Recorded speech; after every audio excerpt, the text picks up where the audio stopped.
क्योंकि अब राहुल गांधी की बात करनी जरूरी होती है, राहुल गांधी को आप सीरियस लीडर नहीं मानते थे, लेकिन वो भारत जोड़ो यात्रा कर रहे हैं जिसमें 3,500 किलोमीटर की वो यात्रा कर रहे हैं। क्या आपको लगता है कि राहुल गांधी में ये बदलाव जो है ये बीजेपी के लिए आने वाले चुनावों के लिए चिंता की बात हो सकता है? देखिए, स्पेशली कर्नाटक। देखिए, वो उनकी पार्टी है और वो खुद नेता है, वो कोई एक्टिविटी करते हैं, अच्छी बात है। मुझे तो खुशी हुई कि चलो घर से बाहर निकले, ट्विटर से बाहर निकले, फेसबुक से बाहर निकले, धरती के साथ जुड़ने का प्रयास किया है। लेकिन ये जो भारत जोड़ो यात्रा की आप बात करते हैं अमित जी, मैं आपसे पूछना चाहता हूं, क्योंकि मैं देखिए पॉलिटिक्स में a leader is known by what he speaks, और वही कंटेंट उसके इंटेंट को बता देता है, वही कंटेंट उसके इंटेंट को बताता है। अफजल तेरे कातिल जिंदा हैं, हम शर्मिंदा हैं, ये नारे जेएनयू में लगते हैं।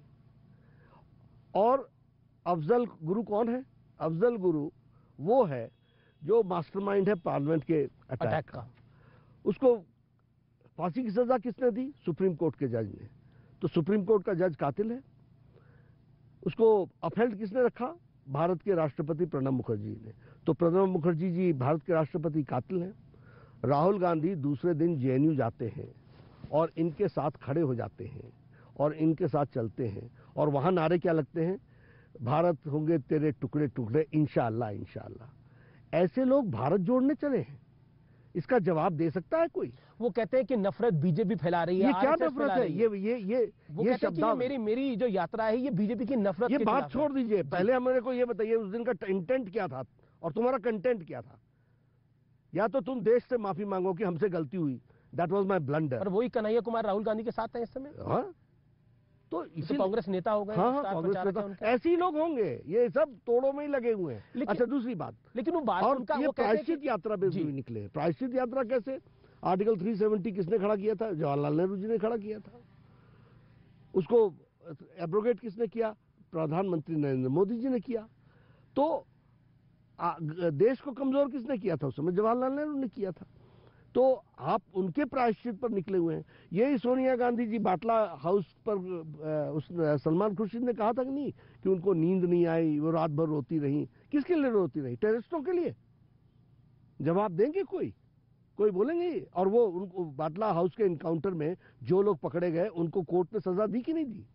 तो ऐसे लोगों के साथ अगर आप खड़े होंगे और भारत जोड़ो यात्रा में निकलेंगे तो हम भी जीवंत पॉलिटिकल पार्टी है, जनता को बताएंगे कि ये भारत तोड़ो यात्रा पर निकले, इनका जोड़ने से कोई मतलब नहीं। कांग्रेस पे एक बड़ा आरोप बार बार लगता था कि परिवारवादी पार्टी है, अध्यक्ष हमेशा गांधी परिवार से होते हैं, लेकिन ये चलन बदल दिया। इसकी बात हमने शुरुआत में भी करी। क्या आपको लगता है कि कांग्रेस ने ये जो मल्लिकार्जुन खड़गे को अध्यक्ष बनाया है, इससे कांग्रेस ने अपना चाल और चरित्र बदला है थोड़ा? बिल्कुल नहीं। देखिए, वैसे तो उनकी इंटरनल पार्टी का मामला है। खड़गे जी हमारे मित्र हैं। मैं कहते हैं बीजेपी में इलेक्शन नहीं सिलेक्शन होता है। जी, मैं उनको शुभकामनाएं देता हूं और मैं उनको बधाई भी देता हूं। चलो, हमारे इतनी परिवारवाद बोलने के बाद कम से कम चेहरा तो बदला, परिवार से बाहर तो निकला। लेकिन उनका सिलेक्शन किसने किया? अमित जी आप जानते हैं, परिवार ने किया। अब वो बात जेपी नड्डा की करते हैं, जो आप प्रश्न अगला पूछेंगे मैं आपको पहले ही जवाब दे देता हूं। जेपी नड्डा एक ड्यू प्रोसेस से कैंडिडेचर के रूप में बाकायदा स्टेट्स की तरफ से नॉमिनेशन की डेट तय होती है। वो नॉमिनेशंस भरने आते हैं, उसका टाइम तय होता है। एक इलेक्शन रिटर्निंग ऑफिसर बनता है। Radha Mohan Singh ji election returning officer थे, Avinash Rai Khanna assistant returning officer थे। एक बाकायदा हमारे यहाँ कॉन्स्टिट्यूशनली फॉर्म होता है, उसको भरा जाता है। उन सब लोगों ने भर के दिया। हमारे स्टेट्स के चीफ मिनिस्टर्स ने सबने भर के दिया, हमारे प्रेसिडेंट्स ने एक साथ भर कर दिया, सभी स्टेट्स लोगों ने आकर के। और यह भी एक परसेंटेज होता है कि इतने परसेंट का स्टेट का इलेक्शन होगा तो उसके बाद ही नेशनल प्रेसिडेंट का इलेक्शन होगा। ये सारे ड्यू प्रोसेस से होकर के आया है और उसके बाद एक ड्यू टाइम पर हमारे को डिक्लेयर किया गया। तो I am a duly elected president number 1। आपने कहा सिलेक्शन की बात, कैंडिडेट का सिलेक्शन जरूर हो सकता है, वो पार्टी मिलकर के तय करती है। हमारी सिलेक्शन पार्टी करती है, उनका सिलेक्शन परिवार करता है। आप कह रहे हैं कि अभी भी परिवार के ही रिमोट कंट्रोल से चलेंगे? अगर स्टीयरिंग कमेटी में 3 सदस्य हैं तो मैं इतना तो समझदार हूं ही ना कि मैं जानूंगा कि कौन चलाएगा। अगला सवाल मेरा क्योंकि भारत जोड़ो यात्रा की हम बात कर रहे थे, एक जो बार बार आरोप लगाते हैं कि आरएसएस नफरत फैला रही है, बीजेपी नफरत फैला रही है, उस पर उस आरोप का जवाब क्या है? देखिए, ये इतिहास से भी कुछ नहीं सीख रहे।